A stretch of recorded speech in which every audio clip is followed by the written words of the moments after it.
वो कौमें, वो लोग जो अपनी पहचान बनाते हैं ना, फिर बाहर की कौमें भी उनकी इज्जत करती हैं। नरेंद्र मोदी साहब जो है एक नुमाइंदा बन के गए सऊदी अरेबिया, यूएई, जहाँ जहाँ भी गए उनको हार पहनाए गए, उनको फूल दिए गए। क्यों? क्योंकि उस कौम ने अपनी वर्थ बनाई। सदर मुमलिकत आसिफ अली जरदारी का यौम शोहदा कश्मीर के मौके पर पैगाम। शुरका की जानिब से मजीद भी कहा गया कश्मीर पाकिस्तान की शारत थी, है और हमेशा रहेगी। पाकिस्तान कश्मीरियों की सियासी, सिफारती और अखलाकी हिमायत जारी रखेगा। ईरानियन एम्बेसी ने कहा है जो कि कोई मैप शेयर किया गया है जो कि गलत है, और वो मैं मैप भी जरा लोगों को दिखा दूं कि जी उसमें जो है वो कश्मीर को पाकिस्तान का हिस्सा दिखाया गया है। उनको ये पता है कि ये चीज जो है वो बहुत महंगी पड़ेगी। I guess Iran is also coming to senses. ये भी हो सकता है कि किसी ने शरारत में या गलती से ऐसा किया हो। उसमें आप ये कैसे सोच रहे हैं कि पाकिस्तान की तरफ से ही हुआ है? Iran has warned that it says are fake channels that are attempting to damage India-Iran relations. ने यूरोपीय बैंक से जो 60 करोड़ डॉलर का कर्ज लिया है उस पर 11% शरह सूद पर यह कर्ज लिया गया है। तो सर क्या इससे पहले हमें कोई ऐसी मिसाल मिलती है कि इतना महंगा कर्जा लिया गया हो? आज ईरान ने भी पाकिस्तान के मुंह पे थूक दिया। देखिए सीधी सादी बात करें, क्या हो रहा है इस वक्त? जिस तरह नदीम भाई अभी इसराइल गाजा में फलस्तीन के साथ कर रहा है, नेतन्याहू उसका इक्तदार डिपेंडेंट इस बात पे है कि जंग जारी रहे। ये जो मुलाकात हुई है इंडियन प्राइम मिनिस्टर मोदी की, वो मुलाकात हुई है किससे? तो मेरे ख्याल में अभी पाकिस्तान को दोनों तरफ को लेके साइमल्टेनियसली चलना पड़ेगा कि जी हम गाजा का भी इशू लेके चले और कश्मीर का भी इशू लेके चले। पाकिस्तान ने बड़ा इसमें इम्पोर्टेंट किरदार प्ले किया, ना सिर्फ वो ईरान के साथ सफारती सतह पे खड़ा रहा। देखिए मैं नहीं समझता कि फायदा खास हो रहा है, बल्कि फायदा इन अ सेंस नहीं हो रहा है। नुकसान तो है मगर किस हद तक।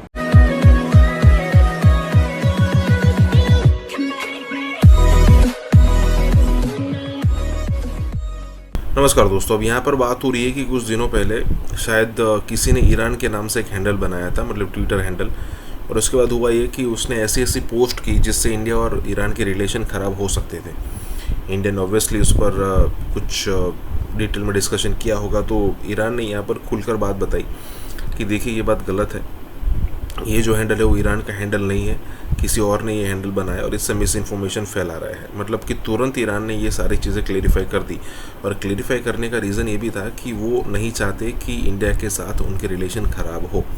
और ऑब्वियसली देखिए हमारे आसपास इतने ऐसे ऐसे कंट्री है, वहाँ पर अच्छी खासी एक फ़ौज बैठी है जो कि इंटरनेट पर रहती है और किसी के कहने पर कुछ भी करने के लिए तैयार रह जाती है, जैसे पाकिस्तान हो गया, बांग्लादेश हो गया।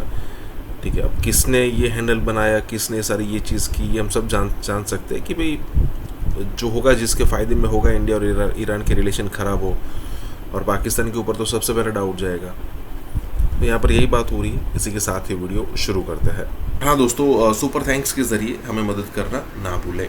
सर एक न्यूज़ जो बहुत चल रही है आज, हम उस पर बात करेंगे कि ईरानियन एम्बेसी ने कहा है जो कि भारत में, और उनका ये कहना है कि कोई मैप शेयर किया गया है जो कि गलत है, और वो मैं मैप भी जरा लोगों को दिखा दूं कि जी उसमें जो है वो कश्मीर को पाकिस्तान का हिस्सा दिखाया गया है, और चाइना का जो कुछ हिस्सा जो भारत में है वो चाइना में भी दिखाया गया, ताइवान के साथ जो है उसको जोड़ा गया है। तो इस वक्त आप जो ईरानियन एम्बेसी कह रही है उसको किस तरह देखते हैं, उसको क्या कहेंगे आप?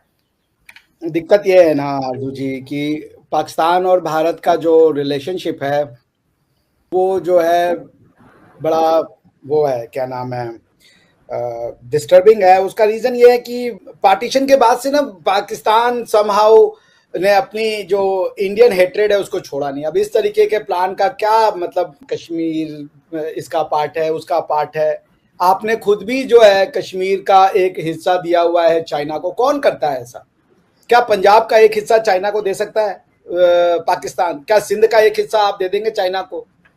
कब पख्तूनख्वा आप चाइना के हिस्से देंगे? कभी अफगानिस्तान ऐसा सोच सकता है? तो अब आप सोचिए कि ये क्या है कि ताइवान चाइना का पार्ट है, पाकिस्तान कश्मीर का पार्ट है। दिस इज जो से कहते हैं ना कि आप मुद्दों को सॉल्व करने की जगह उनको आप you want to keep them aflame, you want to keep them boiling और बर्निंग। तो ये करते रहते हैं। आई होप कि ये अब आपका इंटरनेशनल कम्युनिटी भी साथ इसमें नहीं देगी धीरे धीरे, because no one wants to go on the path of conflict distraction. अब ईरान जैसी कंट्री भी भारत की जो राइजिंग स्टेचर है इस पर्टिकुलर रीजन में, वो उसको समझते हैं। So they are also lining up. उनको ये पता है कि ये चीज जो है वो बहुत महंगी पड़ेगी। जिस तरीके से ईरान जो है वो समझ लीजिए एक तरीके से सेक्लूडेड ही पड़ गया ना। पाकिस्तान ने क्या हेल्प की ईरान की? कोई हेल्प तो की नहीं ईरान की इस पूरे कॉन्फ्लिक्ट में। तो बॉटम लाइन ये है कि I guess Iran is also coming to senses. Let's see. लेकिन सर देखें, इससे पहले जैसे मैंने आपको स्क्रीनशॉट दिखाया कि इस किस्म का मैप लगाया था, ये भी हो सकता है कि किसी ने शरारत में या गलती से ऐसा किया हो। उसमें आप ये कैसे सोच रहे हैं कि पाकिस्तान की तरफ से ही हुआ है? क्योंकि आपको पता है सोशल मीडिया का जमाना है, सोशल मीडिया पर बहुत फेक न्यूज आती है। और कौन ही करना चाहेगा इसमें? ईरान और इंडिया का रिलेशनशिप खराब करने का इंटरेस्ट किसको होगा? मतलब इंडियंस तो करेंगे नहीं ऐसा, क्योंकि अगर इंडियन ऐसा कर रहे तो उनका कोई गेन नहीं होने वाला है, ठीक है ना। और फिर जब ईरान ने खुद ही क्लैरिफिकेशन दे दी कि ये हैंडल उनके द्वारा नहीं चलाया जा रहा है, तो वो क्या किया जाए। लेकिन सर जो ईरान के ऊपर मुश्किलें आ रही थी इजराइल की साइड से, या उन्होंने अटैक किया एक दूसरे के ऊपर, उसको देखते हुए आपका क्या ख्याल है कि अमेरिका ने वैसे अभी तक सैंक्शंस नहीं हटाई है ईरान से? नहीं तो वो कैसे हटाएंगे? वो तो जो जब तक न्यूक्लियर डील नहीं होगी तो कैसे हटा लेंगे? Iran has warned of fake social media channels that are trying to target its bilateral ties with India, that it says are fake channels that are attempting to damage India-Iran relations. देखो हुआ कुछ ऐसा है कि आप सब जानते हो, ऑपरेशन सिंदूर के बाद से पाकिस्तान फेक न्यूज़ फैलाने का प्रयास कर रहा था। रिसेंटली इन्होंने क्या करा, फेक इन्फॉर्मेशन फैलाने के लिए पहले ईरान के नाम के फेक अकाउंट बनाए। उन अकाउंट के ऊपर इन्होंने ब्लू टिक का अरेंजमेंट कराया, पैसे वगैरह देके, और फिर उसके बाद इन्होंने इस तरीके के पोस्ट करना शुरू करे कि अब ईरान चबाहर पोर्ट का एग्रीमेंट फिर रिव्यू करेगा। अब आप सोचो, एक नॉर्मल आदमी जो इस पोस्ट को देखेगा उसको क्या लगेगा कि अच्छा ईरान की एम्बेसी की कमेंट कर रही है। फिर ईरान की एम्बेसी ने देखा कि यार हमने तो कमेंट करा ही नहीं। फिर ईरान की एम्बेसी ने इन अकाउंट को खोला तो इन्होंने देखा कि पुरानी पोस्ट ये डिलीट नहीं कर रहे हैं।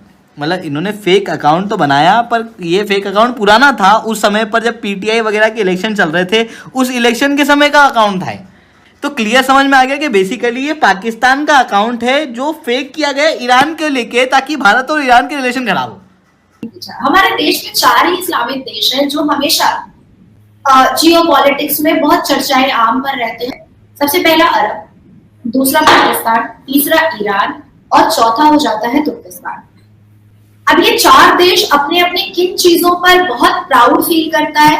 अरब करता है कि उसके पास मक्का मुअज़्ज़मा और मदीना मुनव्वरा है। अच्छा, ईरान करता है कि शियाओं को अगर बचाकर और संभाल कर रखा है। और तुर्किस्तान किस चीज पे करता है कि बेवकूफ बना करके अगर टेररिस्ट को भारत को बेवकूफ बना करके टेररिस्ट को पालने पोसने का अगर कोई पैसा जमा कर सकता है तो ये उसने साबित भी किया है अपने कारनामों से ऑपरेशन सिंदूर के वक्त में।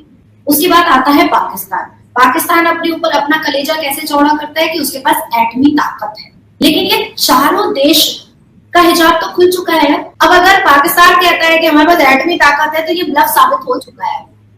ये ब्लफ साबित हो चुका है। ये पौवा पौवा बम है और किलो किलो बम है और हम यहाँ फोड़ देंगे वहां फोड़ देंगे। ये ब्लफ एकदम आराम से साबित हो चुका है कि ये झूठी लुच्ची देश है, इस्लामिक देश है जो झूठ पर ही बना था, भीख पर ही बना था। तो मानसिकता बिल्कुल हम लोगों को समझनी चाहिए